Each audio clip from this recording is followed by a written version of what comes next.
एक छोटे से गांव में रमेश का परिवार पीढ़ियों से अपनी जमीन सींचता आ रहा था, लेकिन इस साल बारिश न होने के कारण उनकी पुश्तैनी जमीन सूखने लगी थी। खेतों में पड़ रही ये दरारें अब केवल जमीन तक सीमित नहीं थीं, बल्कि परिवार की उम्मीदों को भी तोड़ रही थीं। रामू तेज कदमों से चलता हुआ फ्रेम में आता है। वह गुस्से और निराशा में है। वह रमेश के पास आकर अपना एक छोटा बैग जमीन पर फेंक देता है। रामू गुस्से और झल्लाहट में, पिताजी, आप कब तक इस सूखी मिट्टी से सोना उगलने की उम्मीद करते रहेंगे? देखिए, सब कुछ सूख गया है। हमारी सारी मेहनत बर्बाद हो गई। मैं अब और इंतजार नहीं कर सकता। मैं कल ही शहर जा रहा हूँ। वहाँ कम से कम मजदूरी करके 2 वक्त की रोटी तो मिलेगी। रमेश धीरे से खड़ा होता है, अपने हाथों से मिट्टी झाड़ता है। वो आहत है, लेकिन शांत रहने की कोशिश करता है। रमेश भारी और उदास आवाज में, बेटा रामू, ये जमीन हमारी माँ है। हमारे पुरखों ने इसे अपने खून पसीने से सींचा है। थोड़ा धीरज रख। बुरा वक्त है, लेकिन ऐसे घर और जमीन छोड़कर भागना किसी परेशानी का हल तो नहीं है। गीता और रामा महिला दाईं ओर से चलते हुए आते हैं। गीता के चेहरे पर गहरी चिंता है, जबकि रामा के चेहरे पर आत्मविश्वास है। गीता रामू के कंधे पर हाथ रखते हुए भावुक स्वर में, तेरे बाबूजी सही कह रहे हैं रामू। संकट के समय में परिवार का साथ नहीं छोड़ते। अगर तू ही हिम्मत हार जाएगा तो हमारा क्या होगा? रास्ता है रामू। अगर आसमान से पानी नहीं बरस रहा तो हमें जमीन के नीचे और अपनी सोच के अंदर पानी ढूंढना होगा। बाबूजी, मैंने अपनी पढ़ाई के दौरान खेती की नई तकनीकों के बारे में बहुत कुछ सीखा है। हम इतनी आसानी से हार नहीं मानेंगे। चंपा पानी का एक खाली मटका ले हुए आती है। वह राजू की बात सुनकर हल्की सी मुस्कान के साथ सहमत होती है। चंपा उम्मीद भरी आवाज में, हमारी रामा सही कह रही है भैया। जब ये शहर से लौट कर आई थी, तब भी इसने कहा था कि खेती के पुराने तरीके बदलने होंगे। अब समय आ गया है कि हम एक बार इसकी बात मान लें। मिलकर काम करेंगे तो कोई न कोई रास्ता जरूर निकलेगा। पुरानी परंपरा और नई सोच के बीच खड़ा रमेश उलझन में था। क्या एक बेटी के नए विचार उनके पुश्तैनी खेतों को फिर से हरा भरा कर पाएंगे? उम्मीद की नई किरण और राजू की योजना। रात का समय है। रमेश के घर का आंगन। बीच में एक लालटेन जल रही है, जिसकी पीली रोशनी सभी के चेहरों पर पड़ रही है। रमेश एक चारपाई पर बैठा है। गीता और चंपा पास ही चटाई पर बैठी हैं। रामू दीवार के सहारे उदास खड़ा है। रामा लालटेन के पास बैठी है और जमीन पर एक लकड़ी से कुछ नक्शा बना रही है। रात के सन्नाटे में, जहां पूरे गांव में निराशा फैली थी, रमेश के आंगन में एक नई उम्मीद जन्म ले रही थी। रामा, जिसने शहर से खेती की नई तकनीकें सीखी थीं, अपने परिवार को हार न मानने का रास्ता दिखा रही थी। बापू, रामू, मेरी बात ध्यान से सुनो। हमारे खेत के उत्तरी छोर पर जो दादाजी के समय का पुराना कुआं है, वह पूरी तरह से सूखा नहीं है। रामू अचानक बीच में बोल पड़ता है। उसके चेहरे पर अविश्वास और झल्लाहट है। रामू हाथ झटकते हुए, दीदी, तुम कैसी बातें कर रही हो? वह कुआं पिछले 10 सालों से सूखा पड़ा है। उसमें पानी की एक बूंद नहीं है, सिर्फ पत्थर और सूखी मिट्टी है। पानी खत्म नहीं हुआ है रामू। पानी नीचे चला गया है और कुएं के तल में कई सालों की गाद मिट्टी और कीचड़ जम गई है। अगर हम सब मिलकर उस गाद को खोदकर बाहर निकालें और कुएं को थोड़ा और गहरा करें, तो पानी का स्रोत फिर से खुल सकता है। गीता और चंपा एक दूसरे की तरफ आश्चर्य और उम्मीद से देखती हैं। चंपा आगे खिसककर राजू के पास आती है। चंपा उत्साहित होकर, क्या सच में ऐसा हो सकता है रामा?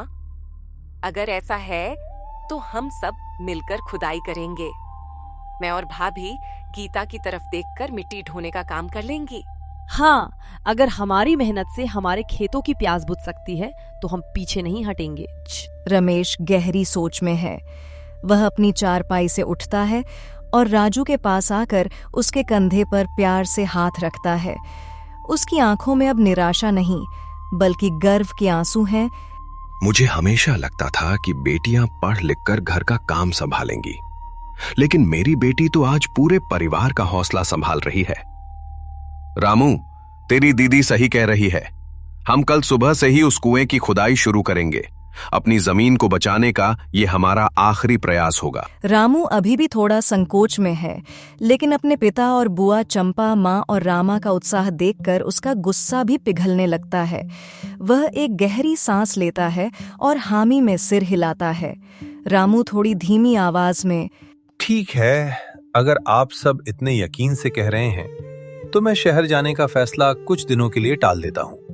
कल सुबह सबसे पहले कुदाल मैं ही उठाऊंगा। परिवार की एकता ही उनकी सबसे बड़ी ताकत थी। राजू की सोच ने रामू के डगमगाते कदमों को रोक लिया था, लेकिन असली परीक्षा तो अब शुरू होने वाली थी। चिलचिलाती धूप का समय, गांव के किनारे स्थित एक बहुत पुराना चौड़ा कुआं। रामू और रमेश कुएं के तल में फावड़े से सख्त हो चुकी गाद और मिट्टी खोद रहे हैं। उनके कपड़े पसीने से भीगे हुए हैं। ऊपर गीता और चंपा रस्सियों की मदद से बाल्टियों में भर भर कर मिट्टी बाहर निकाल रही है। रामा भी उनके साथ मिट्टी खींचने में मदद कर रही है। अगले दिन सूरज की पहली किरण के साथ ही रमेश के परिवार ने अपना पसीना बहाना शुरू कर दिया। सालों से सूखी पड़ी उस जमीन को काटना किसी लोहे को काटने जैसा था, लेकिन परिवार के हर सदस्य के दिल में एक ही धुन थी, अपने खेतों को फिर से हरा भरा देखना। रामू पूरी ताकत से फावड़ा जमीन पर मारता है। अचानक एक तेज खट की आवाज आती है और फावड़ा छिटक जाता है। रामू के हाथों में झटका लगता है। वह दर्द से अपने हाथ मलता है और फावड़े को गुस्से से जमीन पर फेंक देता है। बस अब मुझसे और नहीं होगा। दीदी, तुम कह रही थी कि नीचे पानी मिलेगा, लेकिन यहाँ तो एक विशाल चट्टान आ गई है। ये कुआं हमें पानी नहीं बल्कि हमारी जान लेकर ही छोड़ेगा। मैंने कहा था ना, ये सब बेकार की मेहनत है। जो खुद बहुत थका हुआ है, फावड़े के सहारे खड़ा होता है और रामू की तरफ देखता है। ऊपर से राजू, गीता और चंपा भी चिंता से कुएं के अंदर झांकती हैं।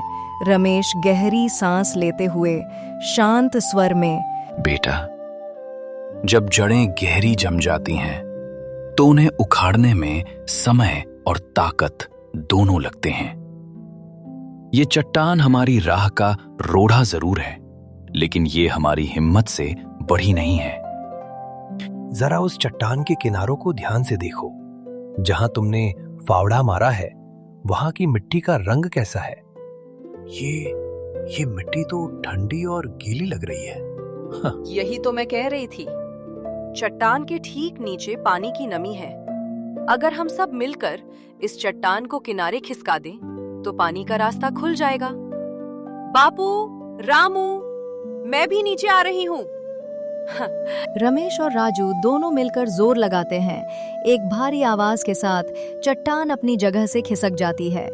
चट्टान के हटते ही नीचे से जमीन में से पानी का एक छोटा सा सोता फूट पड़ता है। साफ पानी मिट्टी को भिगोने लगता है। रामू खुशी से घुटनों के बल बैठ जाता है। ऊपर खड़ी गीता और चंपा खुशी से एक दूसरे को गले लगा लेती हैं। रमेश प्यार से राजू और रामू के सिर पर हाथ फेरता है।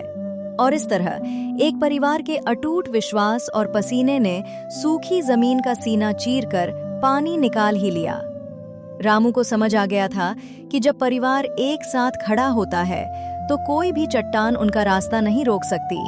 कुछ ही महीनों में राजू की नई सोच और परिवार की खड़ी मेहनत ने बंजर जमीन की तस्वीर बदल दी थी। कुएं के सीमित पानी को सही तरीके से इस्तेमाल करने के लिए राजू ने खेतों में ड्रिप सिंचाई की तकनीक लगा दी थी। रामा खेतों के बीच बैठी एक पाइप को चेक कर रही है। रामू उसके पास आकर टोकरी जमीन पर रखता है। रामू के चेहरे पर अब कोई निराशा नहीं बल्कि उत्साह है। दीदी, तुमने सच में कमाल कर दिया।